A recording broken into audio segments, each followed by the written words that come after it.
ka-builders, ayan, I'm back mga ka-builders. Ayan, mag-house tour tayo ngayon. Ayan, kasi di pa tayo nakapag-house tour ngayon natin, ililibot ko kayo mga ka-builders sa ating project na natapos.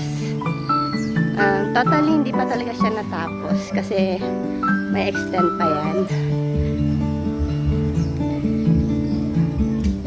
Pero ngayon, sa ngayon, finish na tayo muna. Kasi basta natitirhan natin, yan, okay na muna. Yan, pahinga muna tayo. Ayan guys, itutur ko kayo guys.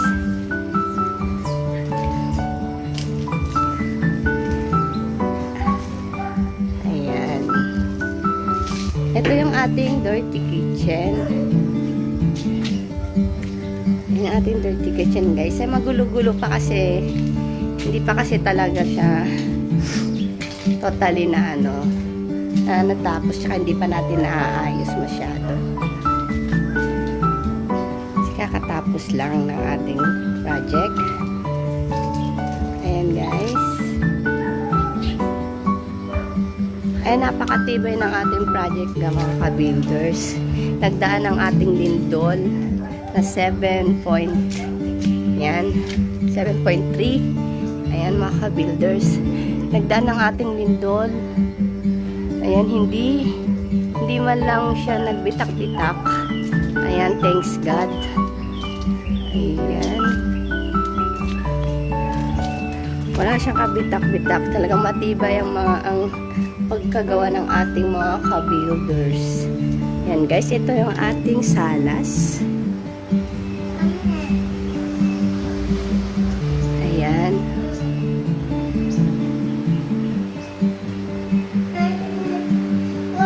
Ayan guys. Wala man lang siyang kabitak-bitak.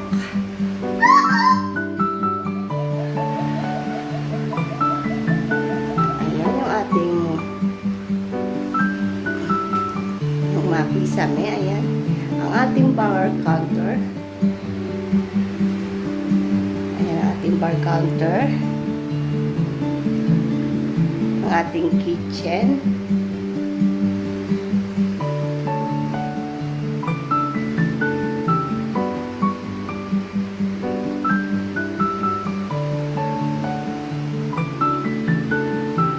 yan ang ating stairs. Ayan, lagyan natin ng anti-slip, ayan, para hindi siya madulas. Ayan, mayroon isa dito, meron dito isang room mga ka-builders. Ayan, ginawa muna nating tambakan kasi nga sabi ko nga hindi pa natin naayos. Ayan, basta pwedeng matirhan. Ayan, okay na. Ayan guys, at meron din tayo ditong isang isang CR dito, CR yan. Meron tayong CR dito sa baba. Ayan na po yun, yung CR sa baba. Ayan. Ayan, combination white and gray mga ka-builders. White and gray.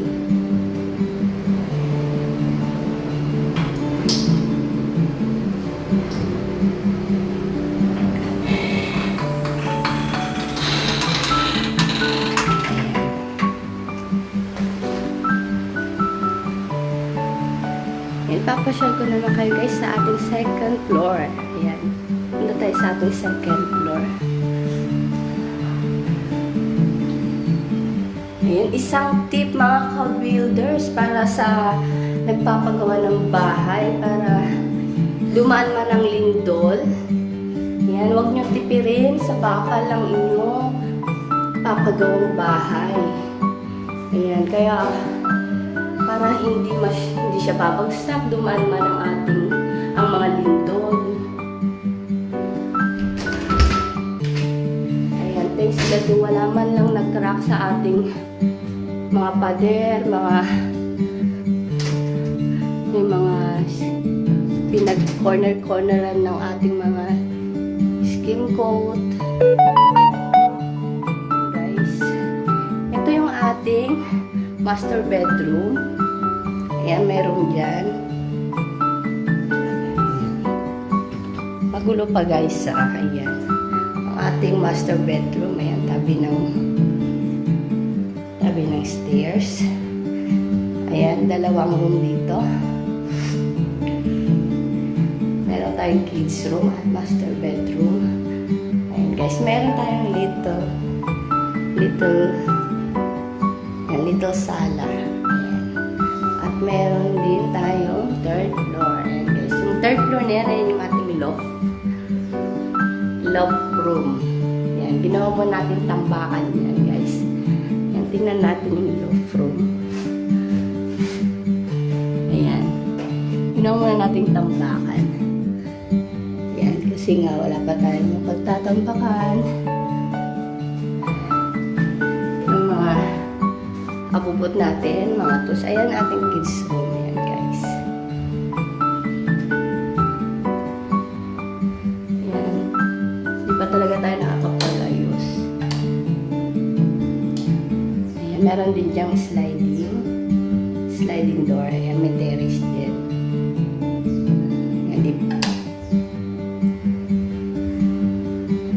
at ang ating master bedroom. Ayan.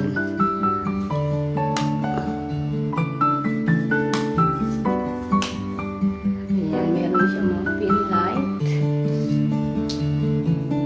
Ayan. Ayan. Pasensya muna kayo guys at talagang magulo pa. Ayan, meron din siya dito sliding door at terrace. Ayan.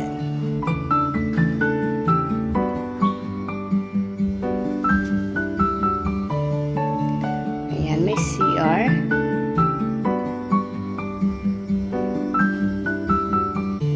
Ayan, ang ating CR. Combination naman ng ating CR is white and black.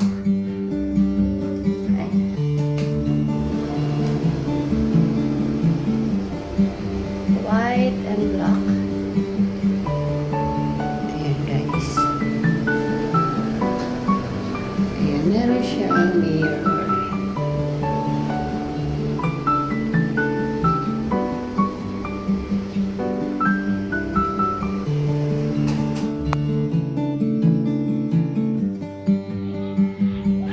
Ayan.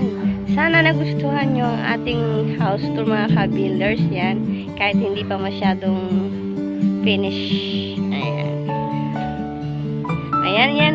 Shout out po. Ayan, shout out Ma'am Lea Villanueva. Ayan, Randy Hero. Chin the Dreamer. Ayan, hello mga ka-builders. Ayan, yan. Yung mahalagang tip mga ka-builders. Ayan. Huwag niyong titipirin ng bakal at ng materyales ang inyong papagawang bahay para maganda ang pundasyon ng inyong papagawang bahay. Ayan. Para kahit duman man ang 7.3 magnitude yan, malindol yan, safe na safe ang ating bahay mga ka-builders. Ayan. Thank you po sa support. God bless. Ayan. Meron pa tayong mga susunod na vlog. Ayan, thank you guys. Thank you sa support at pagsusuporta sa ating munting channel. Ayan, thank you guys. God bless. Bye.